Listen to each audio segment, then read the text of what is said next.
இறையேசுவில் பிரியமான சகோதர சகோதரிகளே, நமது ஆண்டவர் இயேசு கிறிஸ்துவுடைய திருப்பெயரால் உங்களுக்கும் உங்கள் குடும்பத்தில் இருக்கிற அனைவருக்கும் அன்பும் சமாதானமும் மகிழ்ச்சியும் உண்டாவதாக. அன்புமிக்கவர்களே, இன்றைய புனிதர் பகுதியில் நவம்பர் மாதம் 16ஆம் தேதி தாயாம் திரு அவை ஜெர்மனி தேசத்தை சார்ந்த புனித ஜெட்ரூட் என்பவருடைய நினைவு நாளைத்தான் கொண்டாடுகிறது. நம்முடைய தமிழ் கலாச்சாரத்தில் ஜெட்ரூட் அம்மா அப்படின்ட்டு இவரை நம்ம பாசத்தோடு அழைக்கின்றோம். இந்த புனிதையானவள் ஜெர்மன் தேசத்தை சார்ந்தவள். புனித ஆசிர்வாதப்பர் துறவு மடத்தை சார்ந்த ஒரு புனிதை. ஒரு இறையியலாளராகவும் அதே நேரத்தில் காட்சி தியானத்தில் தலைசிறந்து விளங்கிய ஒரு புனிதராகவும் இவர் கருதப்படுகிறார். இவர் எழுதிய இயேசுவனுடைய அன்பை பற்றிய புத்தகங்கள் இன்றளவும் பிரபலமான புத்தகங்கள். புனித மரிய மார்கரெட் ஆலகாக் என்பவருடைய முன்னோடியாக இந்த புனித ஜெட்ரூட் அம்மாவை நம்ம கருதுகிறோம். ஏனென்றால் இவர் எழுதிய புத்தகங்கள் எல்லாமே இயேசுவனுடைய அன்பை, திரு இறுதிய அன்பை நமக்கு வெளிப்படுத்துகிற ஒரு அருமையான புத்தகங்களாகத்தான் இருக்கிறது. அன்புமிக்கவர்களே, இந்த புனித ஜெட்ரூட் அம்மா புயல் மற்றும் இடி மின்னல் இவற்றிலிருந்து நமக்கு பாதுகாப்பை தருகிற ஒரு புனிதையாக அறியப்படுகிறார். காரணம், ஐரோப்பாவில் இந்த நவம்பர் மாதம் 16ஆம் தேதி தான் மோரலஸ் அந்த காலநிலை ஒரு மாற்றத்துக்கு வரும். அதனால தான் புனித ஜெட்ரூட் அம்மாவிடத்துல இடி மின்னல் மழை புயல் காற்று இந்த நேரங்களில் மன்றாடி ஜெபிக்கிற பொழுது இவருடைய பாதுகாப்பு நமக்கு கிடைக்கும் அப்படிங்கிற நம்பிக்கையும் கத்தோலிக்க திருச்சபையில் பல ஆண்டுகளாக இருக்கிறது. அன்புமிக்கவர்களே, இந்த புனிதனுடைய பரிந்துரையால் நாமும் இறைவனுடைய அன்பை ஒவ்வொரு நாளும் நற்கருணையிலும் அதே நேரத்தில் ஒவ்வொரு அருட்சாதனத்திலும் அனுபவித்து மகிழ இவருடைய பரிந்துரையை இன்றைக்கு நம்ம மன்றாடி ஜெபிப்போம். அன்புமிக்கவர்களே, இன்றைக்கு நமக்கு கொடுக்கப்பட்டிருக்கிற நற்செய்தி வாசகத்தில் நமது ஆண்டவர் இயேசு கிறிஸ்து ஜெபத்தினுடைய முக்கியத்துவம், அந்த ஜெபத்தில் நாம் எப்படி ஜெபிக்க வேண்டும், தொடர்ந்து விடாமுயற்சியோடு நம்பிக்கையோடு ஜெபிக்க வேண்டும் என்கிற ஒரு அழகான கருத்தை தான் இன்றைக்கு நமக்கு சொல்லி தருகிறார். நம்மில் பலருக்கு ஜெபிக்கிற ஒரு பழக்கமே கிடையாது என்பது தான் நம்ம ஏற்றுக்கொள்ள வேண்டிய ஒரு உண்மை. ஜெபம் என்றால் ஏதோ மந்திர வார்த்தைகளை சொல்லுவது அல்லது கட்டளை ஜெபங்களை சொல்லுவது என்று நம்ம நினைத்து கொண்டிருக்கிறோம். ஜெபம் என்பது அடிப்படையில் இறைவனுக்கும் நமக்கும் இருக்கிற ஒரு உறவின் பரிமாற்றம், இறைவனுக்கும் நமக்கு நடக்கிற ஒரு உரையாடல், இறைவனுக்கும் நமக்கு இருக்கிற ஒரு புரிதல், இறைவனுக்கும் நமக்கு இருக்கிற அந்த அன்பு உறவை வளர்த்தெடுக்கிற ஒரு முயற்சி என்பதை தயவு செய்து கத்தோலிக்க கிறிஸ்தவர்களாகிய நாம் புரிந்து கொள்ள வேண்டும். அந்த ஜெபம் எப்படி இருக்க வேண்டும், நம்முடைய வேண்டல் எப்படி இருக்க வேண்டும் என்பதைத்தான் இன்றைக்கு தெளிவுபடுத்துகிறார்.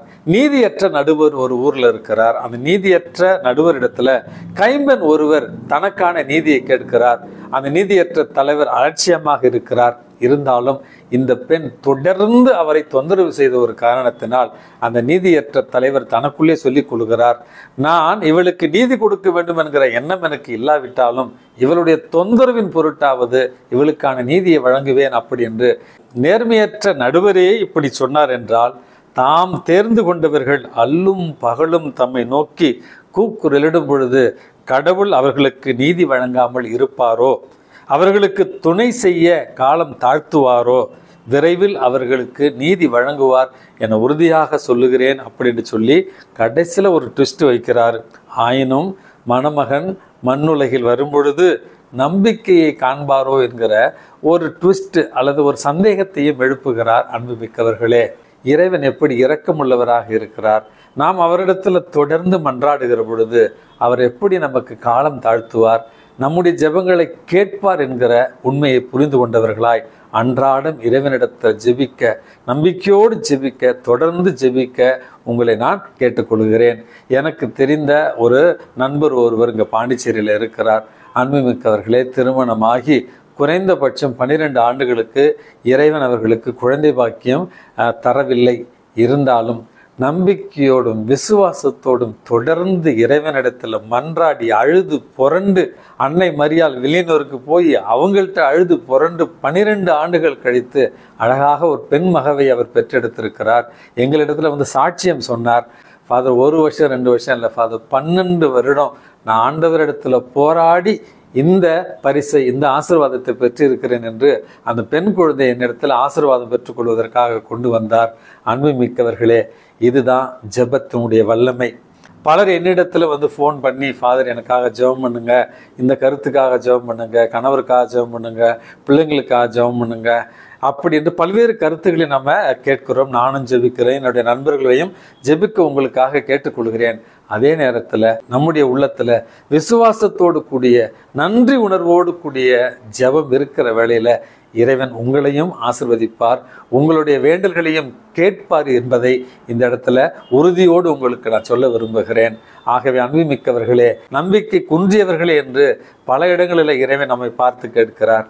இன்றைய நற்செய்தி வாசகத்தில் கூட நான் திரும்பி வருகிற நேரத்தில் மண்ணுலகில் நம்பிக்கையை காண்பேனோ அப்படிங்கிற ஒரு சந்தேகத்தோடு தான் இறைவன் நம்ம இன்றைக்கு பார்க்கிறார். அந்த சந்தேகத்தை நம்ம தீர்க்க வேண்டும் என்றால் நம்முடைய உள்ளத்துல நன்றி உணர்வு இருக்கணும்.